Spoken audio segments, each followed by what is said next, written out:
Madam ఎలా చూడాలి తమిళనాడులో విజయ్ పార్టీ వర్సెస్ ఆంధ్రాలో వైఎస్ జగన్, ఈ ఇద్దరిని కంపేర్ చేస్తే మీరేం చెప్తారు? ఎందుకంటే ఏ సామీప్యతలు ఉన్నాయి, ఎలాంటి కంపారిజన్స్ ఉన్నాయి? ఇక్కడ వైఎస్ జగన్ గాను అక్కడ టీవీకే పార్టీ అధినేత విజయ్ గాని అంటే మీరేం చెప్తారు? సార్ ఇక్కడ విజయ్ గారికి లేకపోతే జగన్ గారికి తో కంపారిజన్ తో పాటుగా మనం ఒక వ్యక్తి గురించి చర్చించుకోవాలి సార్. ఇదే మాదిరిగా పార్టీ పెట్టిన వెంటనే గెలిచినటువంటి వ్యక్తి ఎన్టీ రామారావు గారండి. మనం చెప్పుకోవాల్సింది అది ఒక ఒక కనపడనటువంటి సినిమాగ్రాఫ్ అందున ఎదురుగా ఉండేటటువంటి కుంభస్థలమైనటువంటి కాంగ్రెస్ పార్టీని డి అంటే ఢీ కొట్టాడు ఎన్టీ రామారావు. అంత గొప్పగా ప్రజల్లో చైతన్యం వచ్చింది, కాంగ్రెస్ మీద వ్యతిరేకత వచ్చింది. అది ఒక ఒక గ్రాఫ్. అదే గ్రాఫ్ తో ఈ రోజు విజయ్ గారు ఒక దిగ్విజయాన్ని సాధించినారు. ఆ పార్టీ నుంచి అంటే ఒక ఎన్టీ రామారావు గారు పెట్టిన తెలుగుదేశం పార్టీ నుంచి ఏదైతే ఆయన కాంగ్రెస్ కి కూడా వ్యతిరేకంగా నిలబడినటువంటి పార్టీ నుంచి ఒకసారి కాంగ్రెస్ తో సంఘీభావం, ఒకసారి బీజేపీతో సంఘీభావం, ఒకసారి కాంగ్రెస్ తో వ్యతిరేకత, ఒకసారి బీజేపీ మీద రాళ్ళేయడం. ఇవంతా కూడా చూస్తుంటే ఏ ఏ సిద్ధాంతాన్ని అయితే ఫాలో అయ్యారో ఎన్టీ రామారావు గారు, తర్వాత దాన్ని ఆయన స్వలాభం కోసం, లబ్ధి కోసం డివేట్ అయిపోయాక ఆ పార్టీ ఎప్పుడు ఒకరి మీద ఆధారపడడం, ఒకరిని సమర్థించడం, ఒకరిని విమర్శించడం, ఈ రెండు లేకుండా అవదండి. అందరినీ వ్యతిరేకిస్తూ ఒక్కడు నిలబడితే ఏంట్రా వీడి ధైర్యం అనుకుంటూ ఆ ముందు వెళ్తున్న వాళ్ళు కూడా వెనకాల ఒంటరిగా వస్తున్న వాడిని వెనక్కి చూస్తూనే ఉంటారండి.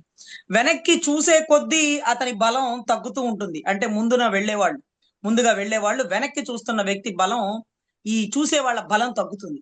ఈ వెనక ఎవరైతే ముందుగా సూటిగా చూస్తుంటాడు చూడండి, అతని బలం రెట్టింపు అవుతుంది. ఈ రోజు ఒకరిని ఎదుర్కోవడానికి ఒకరు ముగ్గురుగా వచ్చారు. తల్లి చెల్లి వారి సంఘీభావాన్ని తీసుకున్నారు. ఇలా వారి విజయానికి కారణాలు ఏవైనా కానీ ఆ మెజారిటీ ఓటింగ్ తగ్గలేదు అంటే అది ఒక సింగిల్ గ్రాఫ్. అదే విషయాన్ని విజయ్ గారు చెప్పారండి. జంగిల్లో సింహం ఒకటే సింగిల్ గా ఉంటది, అది లైన్. ఆ లైన్ నేను అలాగే పోరాడతా, సింగిల్ గానే వెళ్తాను అంటూ ఒక గొప్ప message equal to AP state లో జగన్ గారితో సరి సమానంగా ఇచ్చిన వ్యక్తి సార్. బహుశా ఈ మధ్య ఒక పెళ్లి ఫంక్షన్ లో కూడా వీరిద్దరూ ఒకరి పక్కన ఒకరు కూర్చొని మాట్లాడుకోవడం అది అందరూ గమనించినారు. అంటే లాస్ట్ పంచ్ అకిక్కే వేరప్ప అంటూ ఒకవేళ జగన్ గారు లాస్ట్ కి ఒక మెసేజ్ ఇచ్చినారేమో. ఏం మెసేజ్? 40 మంది చనిపోయారని నీ మీద కేసు పెట్టి నేను అరెస్ట్ చేయాలనుకున్నారేమో, అయినా పర్ల, ఎక్కడ తగ్గాల్సిన పని లేదు. నీ బలం నీ జనం, నీ నమ్మకం నువ్వు నమ్మిన దేవుణ్ణి నమ్ముకో, నిన్ను నమ్మిన జనాన్ని నమ్ముకో. ఈ రెండే నీ గెలుపు కారణాలు. ఎంతమంది శత్రువులు వచ్చినా, శత్రువులు ఎంత పెరిగితే నీ విజయం అంత పెరుగుతుంది. శత్రువులు ఎంత పెరిగితే ఈ టాస్క్ ఎవరికీ తెలియదు సార్. అదేంటది, మన మీద 10 మంది పోరాడుతున్నారు, మనం ఎలా గెలవగలుగుతాం అంటే 10 కాదు, 10 మంది 100 మంది అయినా, 100 మంది 1000 మంది అయినా, ఇంతమంది ఒకడి మీద పోరాడుతున్నారంటే ఆ ఒక్కడు ఎంత గట్టివాడ్రా బాబు. అందరూ కలిపి వస్తే గాని ఒకడి మీద దాడి చేయలేరా, ఒకడి మీద దండయాత్ర ప్రకటించలేరా? ఇదే కదా రావణుడి గురించి. శ్రీలంకలో రావణుడు ఒక దేవుడుగా ఎందుకు కొనియాడబడుతున్నాడంటే రావణుని చంపడానికి అతని పక్కన ఉండే విభీషణుని ఆకర్షించి, రాముడి బాణంతో చనిపోతాడని తెలిసిన రాముడు ఆ బాణాన్ని రావణుడి మీద ఎక్కువ పెట్టలేక వానర సైన్యం, ఆంజనేయుడు, జాంబవతుడు, ఎంత పెద్ద వాళ్ళందరినీ సమీకరణాల తర్వాత అప్పటికి అతని వీక్ పాయింట్ పట్టుకొని అంటే విభీషణుడు చెప్పినటువంటి ఏదైతే ఈ ప్రదేశంలో కొడితేనే అతను చనిపోతాడు అని అతని మరణానికి కారణమైన పరిస్థితి మనం చూసినాం సార్. సో ఇక్కడ శత్రువు గొప్పతనం ఎప్పుడు తెలుస్తుందంటే, ఒక రామ్ చరణ్ సినిమాలో డైలాగ్ సార్, నీ స్నేహితులను బట్టి నీ క్యారెక్టర్, నీ శత్రువుని బట్టి నీ కెపాసిటీ ఖచ్చితంగా అంచనా వేస్తారు. నీ శత్రువులు ఎక్కువ మంది అవుతున్నారంటే, నిన్ను ఎదుర్కోలేక ఒకరికి 2, ఒకరికి 3, ఒకరికి 4 అవుతున్నారంటే నీ కెపాసిటీని వాళ్ళు పెంచుతున్నారు. నిన్నటి రోజు సార్ ఒక ప్యానెల్లో కూర్చున్నప్పుడు ఒక కాంగ్రెస్ అభ్యర్థి కూడా చెప్తున్నాడు, మేము ఎంతో ప్రయత్నించినాం విజయ్ తో సంఘీభావం కోసం, కానీ విజయ్ ఎక్కడా ఒప్పుకోలేదని. ఇకపోతే బీజేపీ వారి నుంచి ఎన్ని పిలుపులు వచ్చినాయో, ఎన్ని సమీకరణాలు జరిగినాయో, ఎంతమంది పెద్ద పెద్ద వాళ్ళతో కూడా చర్చలు జరిపినారో ఎక్కడ కూడా విజయ్ తగ్గల.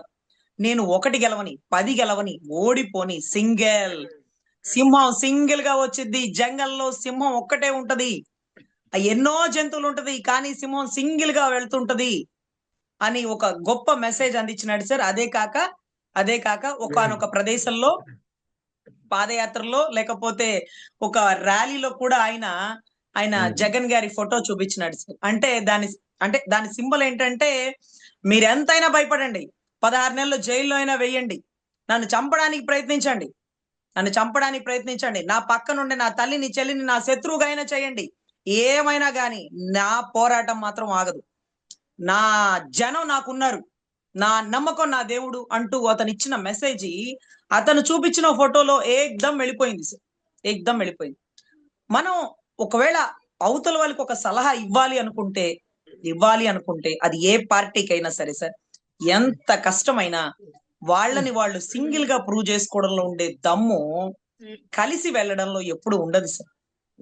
అరే వాళ్ళు కలిసి ఉంటే గెలిచుండేవాళ్ళు, కలవకపోయినా అంత మాత్రం పోరాటం చేసినారు, అన్ని సీట్లైనా వచ్చినాయి, అదిరా దమ్ము అని అంటారు సార్.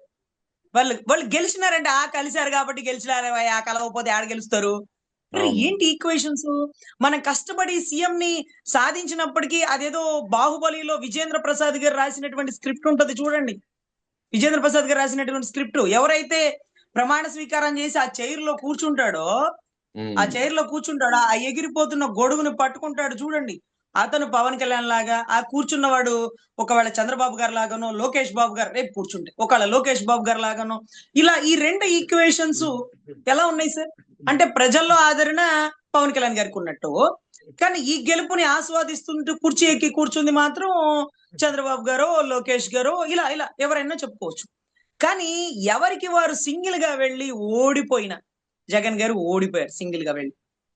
తండ్రి దగ్గరుండి నా కొడుకుని గెలిపించండి అని నా కొడుకుని జాకీలేసి లేపల. తండ్రి లేడు. ఒంటరి ప్రయాణంలో ప్రతి కుటుంబంలో ఇతను నా పెద్ద బిడ్డ అనుకుని మనస్ఫూర్తిగా ఆశీర్వదించినటువంటి బ్లెస్సింగ్స్. వీటన్నిటికంటే మించి తల్లి ఎంత దూరంలో ఉన్నా సరే తన కొడుకు ఒక స్థాయిలో ఉంటే మనస్ఫూర్తిగా సంతోషపడుతుంది. ఈ మధ్య ఎన్నో ఈక్వేషన్స్ వచ్చినప్పటికీ వాళ్ళు ఒకవేళ పులివెందలకు సంబంధించినటువంటి ఆయన చనిపోయిన ఘాట్ దగ్గరికి వెళ్ళినా, ఏ పెళ్లి ఫంక్షన్ లోకి వెళ్ళినా తల్లి దగ్గర తీసుకొని ముద్దు పెట్టకుండా మాత్రం ఆ బిడ్డను ఎప్పటికీ పంపించదు. అది తల్లి ప్రేమ, అది కొడుకుకి సంబంధించినటువంటి వాత్సల్యం, what ever it may be. So ఇలా ఇంత సమీకరణాల మధ్యలో కూడా మగధీర డైలాగ్ ఉంటుంది సార్. ఒక్కొక్కడిని కాదు షేర్ ఖాన్, 100 మందిని ఒకేసారి రమ్మన్నట్టు అన్నారుగా ఈ రోజు విజయ్ గారు. నీ స్టాలిన్, నీ బలం ఎంతైనా ఉండొచ్చు, అవును విజయ్ నటిస్తున్నాడు, అవును నటిస్తాను, నేను సినిమా వాడిని కాబట్టి నటిస్తాను, కానీ సినిమాలోనే నటిస్తాను, రాజకీయాల్లో నా సేవని నా ప్రజలకు అందిస్తాను అంటూ ఒక గొప్ప మెసేజ్ ఇచ్చినాడు సార్. ఈ టైంలో మనం అనుకున్నాము, ఈ టైంలో ప్రచారానికి వెళ్ళకుండా పవన్ కళ్యాణ్ గారు చాలా మంచి పని చేసినారు. అదే మాదిరిగా ప్రచారానికి పవన్ కళ్యాణ్ అంటే గుర్తొచ్చింది. వాస్తవానికి ఇక్కడ కంపారిజన్ అని కాదు, కానీ పవన్ కళ్యాణ్ కి టీవీకే అధినేత విజయ్ కు ఎటువంటి కంపారిజన్ లేదు. కానీ ఇద్దరు సినిమా రంగం నుంచి వచ్చారు కాబట్టి కంపేర్ చేయాల్సి వస్తుంది. ఇద్దరు సినిమా రంగం నుంచి వచ్చి పార్టీని పెట్టారు కాబట్టి కంపేర్ చేయాల్సి వస్తుంది. ఎందుకంటే ఇక్కడ విజయ్ సినిమాల్ని చాలా వరకు రీమేక్ చేసి, పవన్ కళ్యాణ్ ఇక్కడ తెలుగులో రీమేక్ చేసి ఆయన కాస్త సక్సెస్ రేట్ సాధించారు సినిమాల విషయంలో. కానీ అదే విషయంలో ఇక్కడ విజయ్ యొక్క పొలిటికల్ జర్నీ విషయంలో ఆయన ఎందుకు ఐడియల్ గా తీసుకోలేకపోతున్నారు? ఎందుకంటే విజయ్ ఒంటరిగా పోటీ చేసి ఏకంగా పార్టీ పెట్టిన ఫస్ట్ టైమే అధికారాన్ని దిశగా దూసుకుపోతున్నారు. ఇక్కడ పవన్ కళ్యాణ్ 2014లో పోటీ చేయకుండా డైరెక్ట్ కూటమి మద్దతు పలికారు. 2019లో ఒంటరిగా పోటీ చేసినా సరే వామపక్షాలతో కలిసి నడిచారు, 2 చోట్ల ఓటమి పాలయ్యారు. 2024లో తిరిగి మళ్ళీ కూటమి జత కట్టి ఆ ఇచ్చిన 21 సీట్లకు పరిమితం అయిపోయి కాపు సామాజిక వర్గం యొక్క ఆశలపై నీళ్లు చెమ్మేశారు. సో ఎలా చూడాలి ఇక్కడ పవన్ కళ్యాణ్ వర్సెస్ విజయ్ అంటే? సార్ ఇక్కడ ప్రజారాజ్యంలో చిరంజీవి గారు ఫస్ట్ టైం అటు తెలుగుదేశానికి ఇటు కాంగ్రెస్ కి ఎదురుగా ఫస్ట్ టైం సింగిల్ గా పోటీ చేసినారండి. ఎప్పుడైనా మన మొదటి అడుగు గొప్పగా ఉండాలండి. మొదటి అడుగులోనే తప్పటి అడుగు వేయకూడదు. మొదటి అడుగు గొప్పగా ఉండాలి. సో ఈ మొదటి అడుగులో ప్రజారాజ్యం సింగిల్ గా వీళ్ళిద్దరికి వ్యతిరేకంగా వెళ్ళింది. కొద్దో గొప్ప తను అనుకున్న గోల్ ని రీచ్ అయింది. 100 మంది ఆ బీసీలకి టికెట్ ఇచ్చి తన భావన ఏంటో చాటుకుంది. అంత కష్టంలో కూడా ఒంటరిగా నిలబడింది. ఇది Yeah. ప్రజల్లో ఒక వ్యక్తి మీద, ఒక నాయకుడి మీద తెచ్చుకోవాల్సినటువంటి నమ్మకం. తర్వాత ఇదే పచ్చ మీడియా టికెట్లు అమ్ముకున్నారు, సీట్లు అమ్ముకున్నారని, వాళ్ళ కుటుంబంలో వాళ్ళ బిడ్డల పెళ్లిళ్ళని, వాళ్ళ కుటుంబంలో ఇబ్బందుల్ని అన్నిటికీ రోడ్డుకు లాగేసి, ఎందుకంటే ప్రజారాజ్యం అయితే పెట్టగలిగినారు కానీ ఒక స్పెషల్ మీడియాని పెట్టలేకపోయారు, ఒక Okay, ఛానల్ right. ని పెట్టలేకపోయారు. Right, సో right, ఈ right. పచ్చ మీడియా ఎలా అయితే ప్రజారాజ్యాన్ని కుప్పగొల్చిందో అవన్నీ ఆయనకి తెలుసు కదా. మొట్టమొదటిగా రాజకీయాల్లోకి వచ్చేవాడివి వీళ్ళందరినీ వ్యతిరేకంగా ఎవరైతే నీ అన్న పతనానికి కారణం అయ్యారు, ఎవరైతే నీ అన్నని ముఖ్యమంత్రి అవ్వకుండా వెన్నింతల వెనుక్కు లాగినటువంటి వ్యక్తి, ఆ వ్యక్తికి సంఘీభావం పలుకుతూ 2014లో అతన్ని గెలిపించండి అంటే నువ్వు అతనికి విలువిచ్చినట్టు గాని ఎంతో ప్రేమగా ప్రాణంగా పూజించే నీ అన్నకి ఏం విలువిచ్చినట్టు? నువ్వు చెప్పావు కదా అని మేము పొలోమని అతనికి ఓట్లేసి గెలిపించేసినాం. కానీ ఎవరతను? నీ అన్న పతనానికి కారణమైన వాడు, నీ అన్నని ముఖ్యమంత్రి అవనీకుండా ఆపినవాడు. అరే జగన్ గారు, నీ అన్న నమస్కారం పెడితే ప్రతి నమస్కారం పెట్టలేదనే నీకు కోపం వచ్చిందే. కానీ నీ అన్నని, నీ వదిని ఇంటికి పిలిచి భోజనం పెట్టి, అన్నా నీ బ్లెస్సింగ్స్ నాకు ఉండాలన్నా అని అడిగినటువంటి మరో తమ్ముడు కదా జగన్ గారు. అడిగినారా ఈ రోజున మీ అన్నని? పిలిచినారు, భోజనం పెట్టినారని అడిగినారా? 2015 అనుకుంటండి, ముద్రగడ పద్మనాభం గారిని నిర్బంధించినప్పుడు రాజమండ్రి ఎయిర్పోర్ట్ కి వెళ్ళినారు సంఘీభావం తెలపడానికి చిరంజీవి గారు. అక్కడ చిరంజీవిని నిర్బంధించినటువంటి వ్యక్తి చంద్రబాబు గారు. Yeah. చిరంజీవిని అరెస్ట్ చేసేమని ఒక ఆర్డర్స్ పాస్ చేసేసినాడు. ఏం పని అక్కడికి, సినిమా వాళ్ళకి ఏం పని అక్కడ, సినిమాలు లాకుండా రాజకీయాలు లాకుండా అంటూ ఆయన అక్కడ నిర్బంధించినాడు. మరి ఆ కోపం మీకు రాలేదా? ఆ తిరుగుబాటు మీలో కలగలేదా? శంకర జాతి నా కొడుకులని మాట్లాడాడు బాలకృష్ణ గారు జన సైన్యాన్ని. పొలోమని మేము వచ్చేసినామే, వాళ్ళలాగా ఖద్దరు చొక్కాలు, ఖాదీ చొక్కాలు మేము వేసుకోలేం కదా, కానీ మీ అభిమానులం కదా శంకర్ జాతోళ్ళు అంటాడా? అసలైతే నిన్న అయ్యన్న పాత్రుడు పొగుడుతున్నాడండి, పవన్ కళ్యాణ్ గారిని జాకీలేసి లేపుతున్నాడు. అయ్యా, నీ సొంత సొయాన కొడుకు, నీ కొడుకు ఒక దౌర్భాగ్యుడు పెట్టినటువంటి పార్టీ వెనకాల నిలబడ్డారు వీళ్ళందరూ, వీళ్ళు దౌర్భాగ్యులు అన్నారు. ఆ దౌర్భాగ్యుడు ఎవరో తెలుసా? తమరి అన్న చిరంజీవి గారిని వాళ్ళు సంబోధించినటువంటి పదం. బాలకృష్ణ గారు సమరసింహారెడ్డి షూటింగ్ లో చేసినట్టుగా 2 చేతులు జేబులో పెట్టుకొని, కళ్ళ చూడు విగ్గు మీద పెట్టుకొని, ఎవడికి ఎక్కువ, ఎవడు చిరంజీవి ఎవడికి ఎక్కువ అని పదాలు అసెంబ్లీ సాక్షిగా సంబోధిస్తే, ఎక్కడో వైసీపీలో ఉండేటటువంటి చిరంజీవి అభిమానులకి, టీడీపీలో ఉండే చిరంజీవి అభిమానులకి, కాంగ్రెస్ లో ఉండే చిరంజీవి అభిమానులకు కూడా మనసు నొచ్చుకుందే. తమరి మనసు ఎందుకు నొచ్చుకోలేదు? సో ఇటువంటి పరిస్థితుల్లో మీరు పవన్ కళ్యాణ్ గారిని విజయ్ గారి లాగా వెళ్ళండి అంటే వెళ్ళిన మొట్టమొదటి అడిగే 2014లో ఆయన గెలుపుకి కారణమయ్యాడు. మళ్ళీ గెలవలేమనుకున్నాడో ఏమో, మళ్ళీ విడిగా వచ్చాడు. మళ్ళీ ఆయన గెలవడానికి నేను కారణం అవ్వాలనుకున్నాడేమో, మళ్ళీ ఆయనతో కలిసి వెళ్ళాడు. సో ఇటువంటి అప్పుడు మనం విజయ్ గారితో కంపారిజన్ చేయలేం సార్. విజయ్ అనే వ్యక్తి 40 మంది చనిపోతే అతని ఇంకొకసారి బయటికి రాకుండా ఆపడానికి అతని ఐటీ సోదాలంటూ, అతని కుటుంబ విషయాలంటూ, అతనికి ఇంకొక ఆవిడ ఉందంటూ ఇవన్నీ కూడా పుకార్లు పుట్టించినా సరే, నీలో దమ్ముంటే ఇవన్నీ ఏవి కూడా కనపడవు సార్. నీలో తప్పులు ఒప్పులు ఇవన్నీ కాదబ్బా, నీ అంతిమ లక్ష్యం ప్రజలకి సేవ చేయాలి అనుకుంటున్న నీ నినాదాన్ని తమిళులు స్వాగతించి స్టాలిన్, బీజేపీకి ఎదురుగా స్టాలిన్ చింపేసినాడు కాగితం. అంత గొప్ప స్టాలిన్ ని ఎదురుగా ఒడ్డి నువ్వు గెలవగలిగినావంటే కొద్ది గొప్ప మా ఆంధ్ర రాష్ట్రం నుంచి, జగన్ గారి నుంచి ఒక భావన నెరవేర్చుకున్నాం. ఒక భావన మీరు తీసుకోగలిగినారు, అది నెరవేర్చుకోగలిగినారు. ఏంటంటే ఎంత కష్టమైనా జైల్లో పెట్టండి, ఏమైనా చేయండి. నేను సింగిల్. ఇంకా జగన్ గారితో బీజేపీ సంప్రదింపులో, కాంగ్రెస్ సంప్రదింపులో చేయలేదు, కానీ పాపం విజయ్ గారితో మాత్రం చాలా మంది చెప్పిన సమీకరణాలు ఎంతో కలపడానికి ప్రయత్నించినారు. కానీ ఎక్కడ కూడా ఆయన తగ్గలేదు. ఆయన గెలుపు కూడా అంగుళం కూడా తగ్గలేదు. 100కి పైగా మెజారిటీ వచ్చిందని విన్నాను సార్. సో ఎనీవే ఇలా వెళ్తే మనం అనుకున్న లక్ష్యాన్ని సాధిస్తామని ఒక్క విజయ్ గారికే కాదు సార్, రాష్ట్రంలో ప్రతి ఒక్కరు తెలుసుకోవాల్సింది, ముందు కష్టాలే వస్తాయి. ఆ కష్టాలు దాటుకుని వెళ్తే అద్భుతమైనటువంటి సుఖాలు అనుభవించగలం. ముందు ఇబ్బందులే పెడతారు. ఆ ఇబ్బందులను ఒంటరిగా తట్టుకుంటే ఏంట్రా వీడి బలం, వీడి మీద కేసులు వేస్తున్నా తగ్గలేదు, వీళ్ళని జైల్లో పెడుతున్నా తగ్గలేదు అంటూ నిన్ను ఇబ్బంది పెట్టేవాళ్లే నీ గురించి ఆలోచిస్తారు. నిన్ను ఇబ్బంది పెట్టేవాళ్లే నిన్ను ఎదుర్కోవడానికి ఒంటరిగా కాకుండా సమీకరణాలు చేసుకుని వస్తారు. అంటే నీ స్థాయిని పెంచుతున్నట్టు. సో ఇది ఖచ్చితంగా సార్ ప్రతి ఒక్కరూ నేర్చుకోవాల్సింది ఏంటంటే ఎప్పుడు భయపడకూడదు, ఎప్పుడు బాధపడకూడదు. ముందు కష్టాలే వస్తాయి. తర్వాత Yeah. అద్భుతమైన విజయాల్ని మనం చూడగలుగుతాం. సో ఇది ఖచ్చితంగా ఒక విజయ్ గారి గెలుపు, ఇక్కడ జగన్ గారి గెలుపు. ఇలా రాష్ట్రంలో పక్క రాష్ట్రాల్లో ఎవరైనా ఒక స్థాయికి వెళ్ళాలన్నా, ఎవరైనా ఒక వ్యక్తి తన అంతిమ లక్ష్యాన్ని నెరవేర్చుకోవాలన్నా ముందు వచ్చే కష్టాలని స్వాగతించాలి. 16 నెలలు జైల్లో ఉన్నా మళ్ళీ బయటకు వచ్చి ఒంటరిగా ముందుకెళ్ళాలి. 51 రోజులు జైల్లో రాగానే అయ్యా నీ చెయ్యి అందించు అంటూ చెయ్యి పట్టుకోకూడదు.